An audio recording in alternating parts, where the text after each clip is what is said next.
안녕하세요. 베테랑스 어학원에서 SAT 라이팅과 IB 영어를 지도하고 있는 다니엘쌤입니다.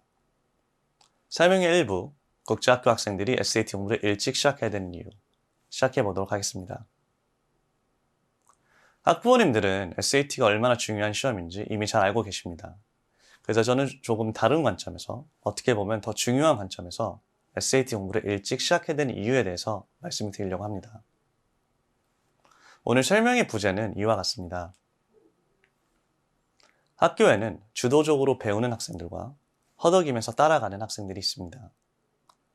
첫 번째 학생들은 시키지 않아도 스스로 열심히 공부를 하는 학생들이고요. 두 번째 학생들은 그냥 과제를 제출하기 바쁜 수업을 겨우겨우 따라가는 학생들이죠.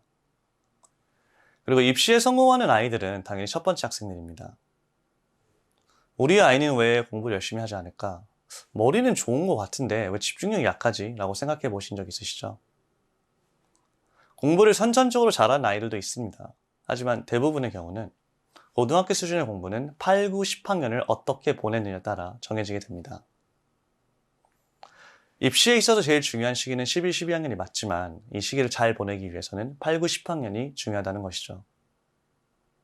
이때 제대로 공부를 하는 학생들만이 자기주도적으로 배우는 학생들이 되고 그런 학생들이 되기 위해서 저는 항상 SAT 공부를 조금이라도 일찍 시작할 것을 권하고 있습니다. 제가 구체적으로 세 가지 이유를 말씀을 드릴 텐데요. 그 전에 앞서 좀 언어학적인 측면에서 한 가지 이야기를 하도록 하겠습니다. 우리는 언어를 어떻게 사용하게 될까요? 학생들은 영어를 어떻게 사용하게 될까요? 영어는 자연스럽게 습득을 하거나 배움을 통해서 사용하게 됩니다. 예를 들어서 알파벳도 모르는 아이가 해외에 어린 시절부터 나가 있으면 자연스럽게 말을 하게 되죠. 그 이유는 영어에 노출만 돼도 자연스럽게 언어를 습득하는 게 가능하기 때문입니다. 이제 학년이 올라갈수록, 나이가 올라갈수록 습득하는 능력이 떨어지기 때문에 그때는 배움으로 채워나가야 돼요. 문제는 국제학교 학생들은, 많은 유학생들은 현재 이 배움도 습득도 되게 어설픈 상태라는 점이죠. SAT 공부를 일찍 시작해야 되는 첫 번째 이유는 한없이 부족한 언어 노출 때문입니다. 국제학교 학생들은 학부모님들이 생각하시는 것만큼 많은 영어에 노출되지 않습니다. 학교에서 영어를 사용하긴 하지만 항상 한국 친구들과 대화를 하고요. 학교가 끝나면 유튜브나 넷플릭스를 보면서 한국 드라마나 한국 음악 방송을 보죠. 그리고 또 한국 친구들과 연락을 해서 대화를 합니다. 그래서 해외에서 생활을 하고는 있지만 생각보다 영어 노출이 부족하고 학년에 필요한 만큼, 나이에 필요한 만큼 제대로 된 언어에 대한 습득이 이루어지지 않고 있는 상태입니다. 그리고 이 문제는 영어를 모국어로 사용하지 않는 나라에 있는 학생들에게 더욱더 치명적이겠죠. 한 가지 더 기억해 주셔야 될 점은 해외에 오래 나가 있는 것과 언어를 습득을 잘한 건 크게 상관이 없습니다. 예를 들어서 학생이 10년 동안 한인이 많은 지역에 계속 있었다면 아마 영어를 제대로 못할 확률이 매우 높습니다. SAT 공부를 일찍 시작해야 된 두 번째 이유는 학교 커리큘럼의 문제 때문입니다. 제대로 된 습득이 이루어지고 있지 않다면 배움으로 채워나가야겠죠.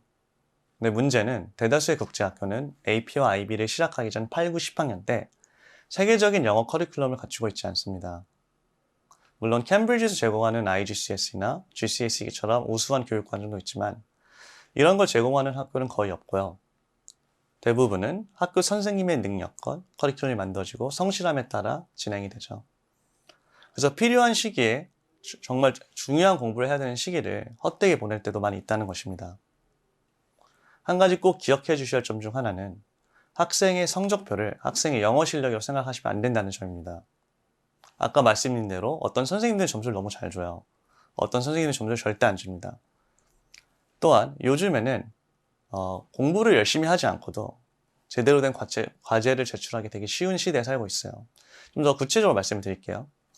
예를 들어서 매년 셰익스피어를 학교에서 공부를 합니다. 어렸을 때는 로미오 앤 줄리엣을 공부를 하고 학년이 올라가면 올라갈수록 맥베스, 햄릿, 오셀로 이런 것들을 공부를 하겠죠. 근데 요즘은 인터넷이 너무 발달이 돼서 그냥 검색만 살짝 해도 그 캐릭터에 대한 분석, 주제 분석, 언어 분석 등 책을 읽지 않아도 읽은 척하기 너무 쉽습니다. 그리고 정말 대다수의 학생들은 이 책을 읽고 어려운 지문을 읽고 생각하라고 글을 써야 되는 시기를 헛되게 보내게 된다는 것이죠. 글 쓰는 것도 마찬가지입니다. 예전에는 문법만 체크해줬던 프로그램들이 요즘에는 단어도 고쳐주고 문장도 고쳐주고 그냥 완전히 모든 걸 바꿔놔줘요. 이런 식으로 공부를 하기 때문에 영어를 못해도 영어를 잘하는 척이 되기 쉽고 책을 읽지 않아도 책을 읽는 척하기 되기 쉽습니다. SAT 공부를 일찍 시작하게 된 세 번째 이유는 끈기와 집중력 때문입니다. 한국에서 수능 공부를 하는 학생들이 어떤 삶을 살고 있는지 잘 아실 거라고 생각합니다. 반대로 국제학교 학생들은 11, 12학년이 되기 전까지 분위기도 많이 가볍고 긴장감이 없습니다. 정말 진부한 말이지만 공부는 엉덩이로 하는 것입니다. 공부를 잘하는 학생들은 하루 종일 앉아서 공부를 할 수 있지만 공부를 못하는 학생들은 단 10분도 집중을 하지 못하죠. 이런 부분들도 훈련을 시켜주셔야 됩니다. 제일 말이 안 되는 거는 이런 거죠. 엄마, 저 내년엔 열심히 할게요. IB 올라가서 AP 시작하든 열심히 하겠습니다. 이건 말이 안 되죠. 지금 오랜 시간 동안 공부를 하지 못한 학생들은 더 높은 수준의 공부를 고학년이 돼서 할 수가 없습니다.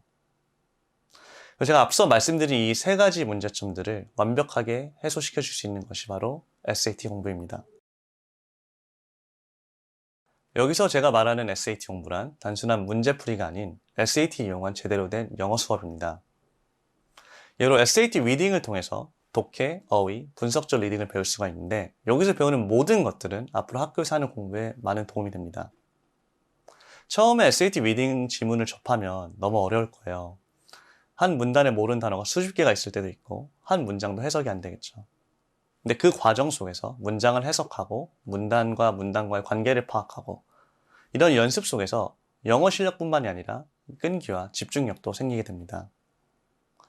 SAT가 필요 없다고 생각하는 학생들, 특히 IB만 생각하는 학생들과 학부모님들도 SAT 리딩만은 꼭 공부를 시켜주셨으면 좋겠습니다.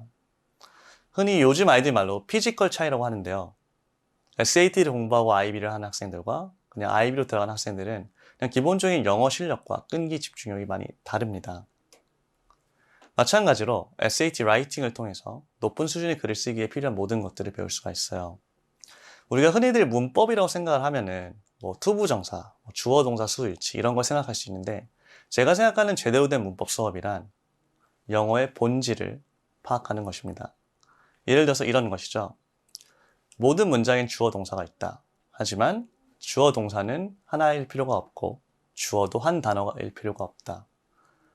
이런 개념들을 배우면 글을 쓸 때, 글을 읽을 때 좀 더 새롭게 보이기 시작을 하고 더 높은 수준의 글을 읽고 더 우수한 수준의 글을 작성할 수 있게 됩니다. 입시에 있어서 제일 중요한 시기는 11, 12학년이 맞지만 이 8, 9, 10학년 때 어떤 공부를 어떻게 하느냐가 그 학생을 자기 주도적으로 배우는 학생이 되게 하는지 아니면 허덕이면서 따라하는 학생이 되게 하는지를 결정을 합니다. 자기 주도적으로 배우는 학생들은 공부가 쉽습니다. 재미있을 수도 있고요. 미국 국제학교 같은 경우는 이제 11학년이 올라가기 전에 AP 과목을 선정을 하는데 영어에 자신감이 있는 학생들, 공부에 자신감이 있는 학생들은 AP English를 듣게 되겠죠. 그리고 이때 또 추가적으로 계속 발전을 합니다. 어렵지만 재밌거든요. 근데 영어가 약한 아이들, 기초가 약한 아이들은 영어뿐만이 아니라 모든 과목들이 흔들리기 시작하고 그냥 허덕이면서 따라가는 학생이 되는 것이죠. 국제학교의 기본은 영어입니다. 영어가 자신감이 없는 학생들은 AP가 아니라 그냥 학교에서 제공하는 기본 영어 프로그램을 듣게 될 텐데 앞서 말씀드린 것과 같이 국제학교에서는 제대로 된 영어 커리큘럼을 가지고 있지 않습니다. 그래서 추가적인 발전이 없는 것이죠. 영국 학교도 마찬가지입니다. 대부분 랭릿을 선택을 하게 될 텐데 기초가 튼튼한 학생들, 자기 주도적으로 배우는 학생들은 너무 재밌습니다. 새로워요. 근데 기초가 열악한 학생들은 그냥 과제를 제출하기 바쁜 수업도 겨우겨우 따라가는 학생들이 되겠고 영어뿐만 아니라 모든 과목들이 흔들리기 시작을 하죠. 최악의 경우는 영어에 대한 자신감이 너무 없어서 English A를 기피를 하고 English B를 듣게 될 텐데요. 이 경우는 더 이상 언어적인 발전이 아예 없다고 보시면 될 것 같아요. English B 같은 경우는 물론 전략적으로 선택을 하는 경우도 예전에 있었지만 요즘 학교에서 많이 맡고 있고 너무 낮은 수준의 영어이기 때문에 어쩌면 우리가 유학을 한 이유, 해외에서 공부를 하는 이유, 국제학교를 다니는 본질적인 이유와도 많이 어긋난다고 생각을 합니다. 자, 한번 정리해 보도록 하겠습니다. 입시에 있어서 제일 중요한 시기는 11, 12학년이 맞습니다. 하지만 이 시기를 잘 보내기 위해서는 8, 90학년이 중요하다는 걸 꼭 기억해 주셨으면 좋겠고요. 이때 제대로 공부하는 학생들이 자기 주도적으로 배우는 학생이 됩니다. 설명이 2부에서 찾아뵙겠습니다. 감사합니다.